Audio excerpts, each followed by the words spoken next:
After taking full control of Al-Khalidiyya neighborhood, our armed forces restore security and stability to the mills area between Homs, ancient garage and Al-Rai Canal.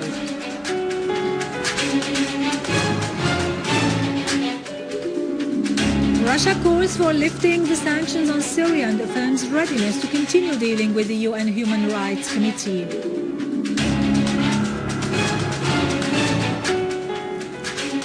Iraq faces a war waged by sectarian terrorist forces with a view of igniting a civil war among the Iraqi people's components.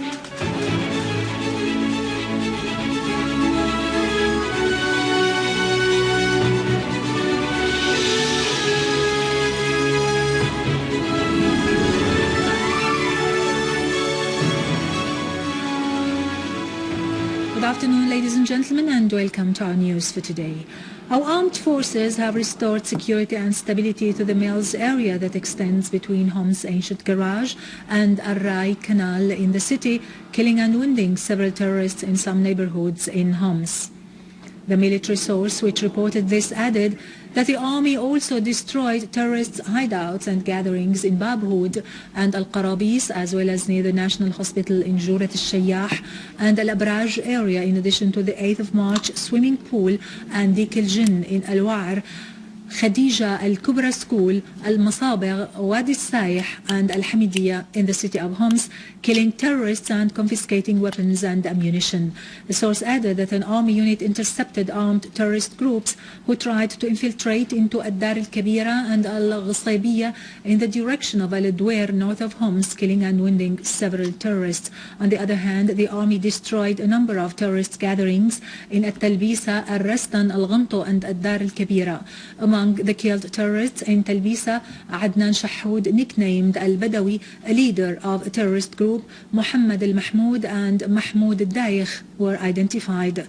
Syrian citizens and their valiant armed forces are determined to continue their course in ridding Syria of the terrorists, offering their souls for this sublime objective so that Syria would remain strong with its citizens and soldiers who have foiled all the schemes that aim at weakening and partitioning the country.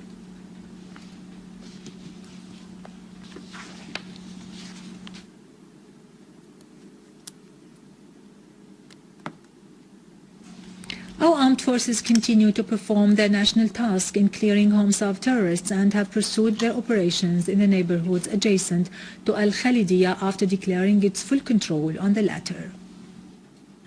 In a new strategic victory over terrorism, the Syrian Arab Army has declared full control over Al-Khalidiyya neighborhood in ancient Homs after completing its task there in eliminating the criminal gangs who wreaked havoc in the area. The army destroyed a number of tunnels which the terrorists used in executing their crimes.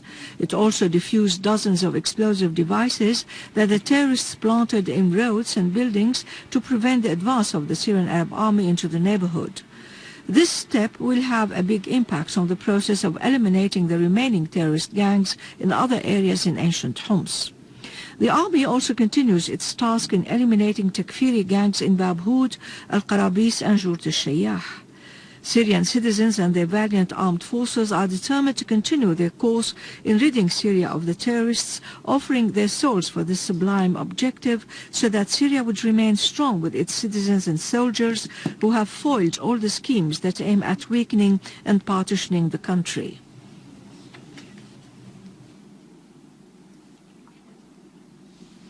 The valiant Syrian army soldiers have liberated Khalid ibn al-Walid Mosque in Homs, which the terrorists had used as an operation room for their crimes.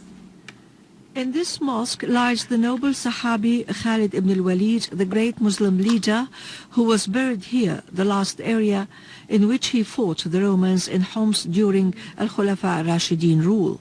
Another brave leader, Al-Zahir Bibers, later built a mosque on the tomb of the late Muslim leader Khalid ibn al-Walid, nicknamed Saifullah al-Maslul, who was buried in Homs in this neighborhood called Al-Khalidiyya after him. The monument remained safe until the Takfiris came with a fatwa that the tombs of the Sahaba are but a pagan heritage that should be destroyed, turning the mosque into the relics we are seeing now. They had also ruined the tombs of Prophet Muhammad's Sahabas, Ammar ibn Yasir and Hajar ibn Adi al-Kindi. The state has given its directives to reconstruct the mosque after liberating it. In Homs, a number of citizens were killed and others wounded when a missile shell launched by terrorists fell near Al-Husami Mosque in Ad-Dablan neighborhood, targeting worshippers as they came out of At-Tarawih prayers, causing huge material damage to neighboring houses. In Homs countryside, the Syrian army has foiled an infiltration attempt by an armed terrorist group from the Lebanese Arsal area through Khirbet al-Hamam in the southern countryside of Al-Qusayr, killing many terrorists, injuring others and arresting the two terrorists Barqawi and Jelim.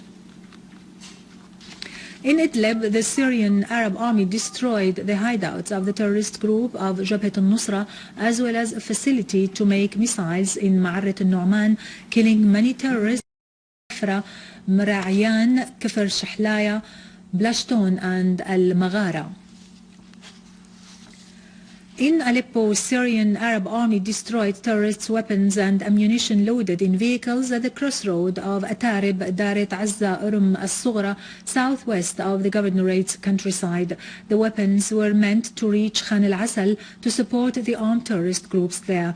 The Syrian Arab army also eliminated terrorist gatherings in the two areas of Al-Atarib and the residential complex of journalists. Many terrorists were also killed while they were blocking the roads and committing acts of looting and kidnapping on the road of Al-Raqqa, Al-Bab, Aleppo, and in the areas of Ain Daqne, Tal Rifat, Der Hafer, and in Al-Mansura village. Army units also fought terrorists that have been trying to sneak into Dahret Abd Rabbo in Al-Layramoun, killing many of them. The Syrian Arab army also repelled attempts by terrorists to attack the central prison of Aleppo, eliminating their gatherings at the glass factory, Hlanin, and the nearby area, destroying the terrorist hideouts in the villages of Al-Alqamiyya and Minnek. The Syrian Arab army also foiled a terrorist attempt to infiltrate in the secure areas in the neighborhoods of Al-Rashidin, Salah ad-Din, killing many terrorists and injuring others. In Aleppo suburbs, our armed forces continued to pursue terrorists in the villages surrounding Tallet Khanasar, restoring security and stability to them after eliminating the armed men there. The villages included Abdo Musa, Hijara Kabira, Jib Awat, Al-Qurbatiya and Al-Rashadiya. Several terrorists were killed, their equipment was destroyed and their weapons confiscated. Other terrorists who took refuge in Ajjan Al-Hadid farm on Aleppo Idlib Road were also killed.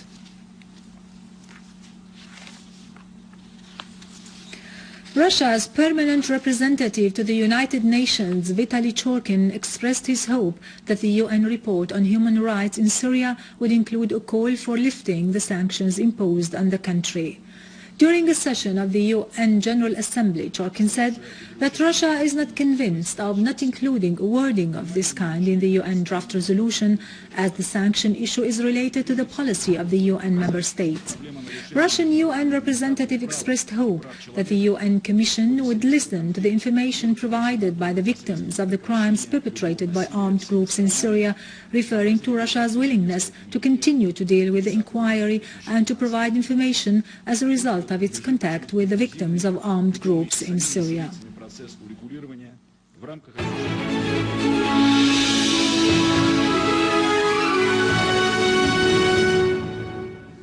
Welcome back. Iraqi Minister of Interior said that Iraq is facing a war waged by sectarian terrorist parties with the aim of reproducing a civil war between the components of the Iraqi people. In a statement, the ministry said that Al-Qaeda groups carried out a wave of terrorist attacks by car bombs and explosive devices yesterday that targeted civilian gatherings in a number of districts in Baghdad and the other governorates that resulted in the killing and injury of dozens of people.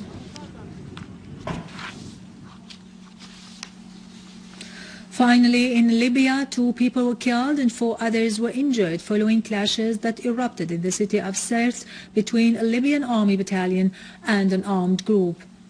Meanwhile, a Libyan army officer, Ahmed al-Siddiq al-Zawi, was killed in Benghazi in a blast caused by an explosive device planted in his car, while an army colonel survived an assassination attempt through a similar explosion. A Libyan security official was also targeted in a blast with an explosive device planted in his car, causing him serious injuries.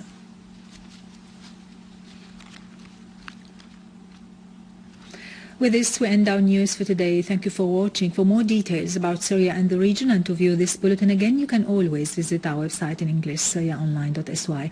Now to latest business and market news with Nariman Qassam, but after a short break.